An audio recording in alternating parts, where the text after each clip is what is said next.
ಓಂ ಶ್ರೀ ಗುರುಭ್ಯೋ ನಮಃ. ಶ್ರೀಮದ್ಭಗವದ್ಗೀತಾ 9ನೇ ಅಧ್ಯಾಯ 16ನೆಯ ಶ್ಲೋಕ.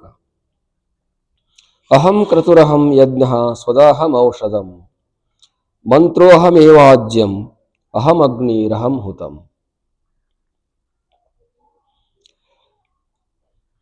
ಅರ್ಜುನ, ನೋಡು, ಇಲ್ಲಿ ಒಬ್ಬರು ಯಜ್ಞವನ್ನು ಮಾಡ್ತಾ ಇದ್ದಾರೆ,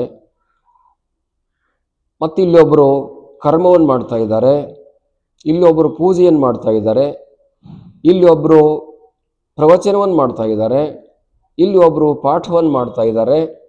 ಇಲ್ಲಿ ಏನೇನೋ ನಡೀತಾ ಇದೆಯೋ ಅದೆಲ್ಲವೂ ಕೂಡ ನಾನು ಆಗಿದ್ದೇನೆ ಅಂತ ತಿಳಿದುಕೋ ಅಂತ ಹೇಳ್ತಾ ಇದೆ. ಅಹಂ ಕ್ರತುಹೋ ಅಂತ, ನಾನು ಇಲ್ಲಿ ಮಾಡತಕ್ಕಂಥ ವಿಧಿಯು ಕೂಡ ನಾನೇ ಆಗಿದ್ದೇನೆ, ಮತ್ತು ಇಲ್ಲಿ ಮಾಡುವಂಥ ಯಜ್ಞವು ಕೂಡ ನಾನೇ ಆಗಿದ್ದೇನೆ.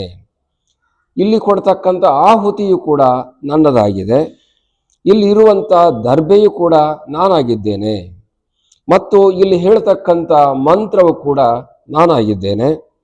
ಇಲ್ಲಿ ಮಾಡ್ತಕ್ಕಂಥ ಆಜ್ಯ ತುಪ್ಪ ಮೊದಲಾದವುಗಳು ಕೂಡ ನಾನೇ ಆಗಿದ್ದೇನೆ. ಇಲ್ಲಿರತಕ್ಕಂಥ ಅಗ್ನಿಯನ್ನ ನಾವು ಬೆಳೆಸ್ಕೊಳ್ತೇವೆ, ನಾನಾಗಿದ್ದೇನೆ. ತರ್ಪಣೆ ಕೊಡ್ತಕ್ಕಂಥ ಅರ್ಪಣೆಯು ಕೂಡ ನಾನಾಗಿದ್ದೇನೆ. ಹೀಗೆ ಇಲ್ಲಿರ್ತಕ್ಕಂಥ ಏನೇನೋ ನೀರು ಮೊದಲಾದಂಥ ವಸ್ತುಗಳೆಲ್ಲವೂ ನಾನಾಗಿದ್ದೇನೆ. ಇಲ್ಲಿ ಬಳಸುವಂಥ ವಸ್ತುಗಳೆಲ್ಲವೂ ನಾನಾಗಿದ್ದೇನೆ. ಇಲ್ಲಿರುವಂಥ ಯಾವ ಒಂದು ವಸ್ತುವು ಕೂಡ ನನ್ನನ್ನು ಬಿಟ್ಟು ಬೇರೆ ಯಾವುದೂ ಇಲ್ಲ. ಹೀಗಿರಬೇಕಾದ ನನ್ನನ್ನು ಯಾಕೆ ತಿಳಿಯಬಾರದು? ಸರ್ವತ್ರ ವ್ಯಾಪಕನು, ಸರ್ವರೂಪನು, ಸರ್ವಸ್ವರೂಪನು ಅಂತ ನನ್ನನ್ನು ತಿಳಿದಿದ್ದಾದರೆ ಖಂಡಿತವಾಗಿಯೂ ಯಾರಿಗೂ ಕೂಡ ದುಃಖ ಆಗುವುದಿಲ್ಲ ಅರ್ಜುನ. ಹೀಗೆ ತಿಳಿದುಕೊಂಡು ಯಾರು ತಮ್ಮ ತಮ್ಮ ಕ್ರಿಯಾಕರ್ಮಗಳನ್ನು ಮಾಡ್ತಾರೋ ಅವರೆಲ್ಲರೂ ಕೂಡ ನನ್ನ ಸ್ವರೂಪರಾಗ್ತಾರ. ಅವೆಲ್ಲವೂ ಕೂಡ ನನ್ನಲ್ಲಿ ಬಂದು ಸೇರ್ತಾವ. ಹಾಗಾಗಿ ನನ್ನ ಸ್ವರೂಪ ಅನ್ನುವಂಥದ್ದು ಒಂದು ರೀತಿಯಾಗಿಲ್ಲ, ಅದು ಬಹುಧಾ ವಿಶ್ವತೋ ರೂಪ ಅನ್ನುವಂಥ ರೀತಿಯಲ್ಲಿ ಕಂಡುಬರುತ್ತದೆ. ಹಾಗಾಗಿ ಇರುವಂಥ ಇಲ್ಲಿ ಏನು ಇರುವೆ ಮೊದಲು ಮಾಡಿಕೊಂಡು ಇರುವಂಥ ಎಲ್ಲ ಬ್ರಹ್ಮಣ ಪರ್ಯಂತರವಾಗಿ ಇರತಕ್ಕಂಥ ಚರವಸ್ತುಗಳಾಗಲಿ ಅಚರ ವಸ್ತುಗಳಾಗಲಿ, ಚೇತನ ವಸ್ತುಗಳಾಗಲಿ ಅಚೇತನ ವಸ್ತುಗಳಾಗಲಿ, ಹರಿದಾಡುವವುಗಳಾಗಲಿ ನಿಲ್ಲುವಂಥವುಗಳಾಗಲಿ, ಅವು ಜೀವವಾಗಲಿ ಅಜೀವವಾಗಲಿ ನಿರ್ಜೀವವಾಗಲಿ, ಯಾವ ಮಾತನಾಡುವುದಾಗಲಿ ಮಾತನಾಡದಿರುವುದಾಗಲಿ, ಹೇಳುವುದಾಗಲಿ ಕೇಳುವುದಾಗಲಿ, ಕೊಡುವುದಾಗಲಿ ತಗೊಳ್ಳುವುದಾಗಲಿ ಎಲ್ಲವೂ ಕೂಡ ನಾನಾಗಿದ್ದೇನೆ. ಊಟ ಮಾಡುವ ಅನ್ನವೂ ಕೂಡ ನಾನಾಗಿದ್ದೇನೆ, ಊಟ ಮಾಡುವವನು ಕೂಡ ನಾನಾಗಿದ್ದೇನೆ, ಊಟ ಮಾಡಿ ಅರಗಿಸಿಕೊಳ್ಳುವವನು ನಾನಾಗಿದ್ದೇನೆ. ಆ ಅರಗಿಸಿಕೊಳ್ಳಿರ್ತಕ್ಕಂಥ ಸ್ಥವಿಷ್ಟ ಭೂಯಿಷ್ಠ ಮೊದಲಾದಂಥ ಸ್ವರೂಪಗಳು ನಾನಾಗಿದ್ದೇನೆ. ಶರೀರದಲ್ಲಿ ಇರ್ತಕ್ಕಂಥ ಸರ್ವ ಸ್ವರೂಪವು ನಾನಾಗಿದ್ದೇನೆ.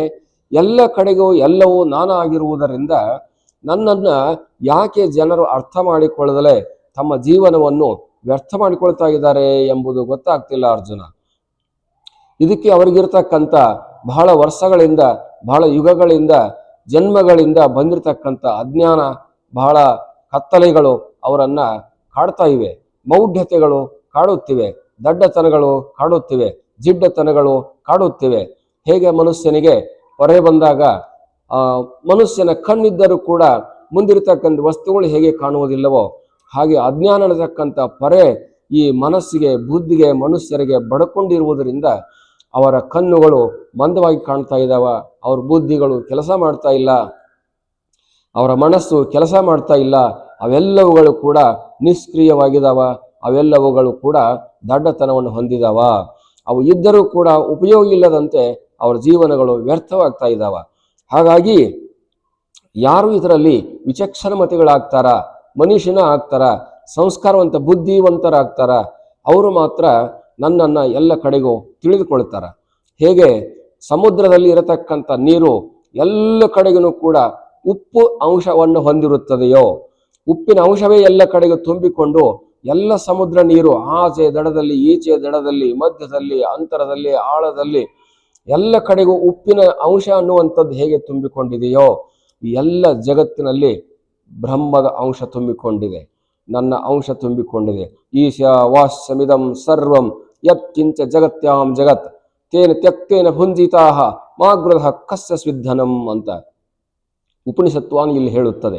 ಹಾಗಾಗಿ ಎಲ್ಲ ಕ್ಷೇತ್ರಗಳಲ್ಲಿ, ಎಲ್ಲ ರೂಪಗಳಲ್ಲಿ, ಎಲ್ಲ ಸ್ಥಳಗಳಲ್ಲಿ ಎಲ್ಲ ವಸ್ತುಗಳಲ್ಲಿ ಎಲ್ಲ ರೀತಿಯಾಗಿರ್ತಕ್ಕಂಥ ಚೈತನ್ಯ ಅಚೇತನ ಹೇಳುವ ಕೇಳುವ ನುಡಿಯುವ ನಡೆಯುವ ಎಲ್ಲ ವಸ್ತುಗಳಲ್ಲಿ ನನ್ನ ಅಂಶ ವ್ಯಾಪಕವಾಗಿ ತುಂಬಿಕೊಂಡಿರುವಂಥದ್ದಾಗಿದೆ. ಹಾಗಾಗಿ ನನ್ನನ್ನು ಈ ರೀತಿ ಯಾರು ತಿಳಿತಾರೋ ಅವರು ಖಂಡಿತವಾಗಿಯೂ ಮುಕ್ತರಾಗ್ತಾರೆ. ಅವರಿಗೆ ಯಾವ ನಷ್ಟವೂ ಇಲ್ಲ, ಯಾವ ದೋಷವೂ ಇಲ್ಲ, ಯಾವ ಪಾಪವೂ ಇಲ್ಲ, ಯಾವ ಲೇಪವೂ ಇಲ್ಲ. ಈ ರೀತಿ ನನ್ನನ್ನು ತಿಳಿದುಕೊಂಡು ಕ್ರಿಯಾಕರ್ಮಗಳನ್ನು ಮಾಡುವವನಾಗುವ ಅರ್ಜುನ ಅನ್ನುವಂಥ ಅಭಿಪ್ರಾಯವನ್ನು ಇಲ್ಲಿ ಹೇಳಿದೆ. ಹರಿ ಓಂ ತತ್ಸತ್.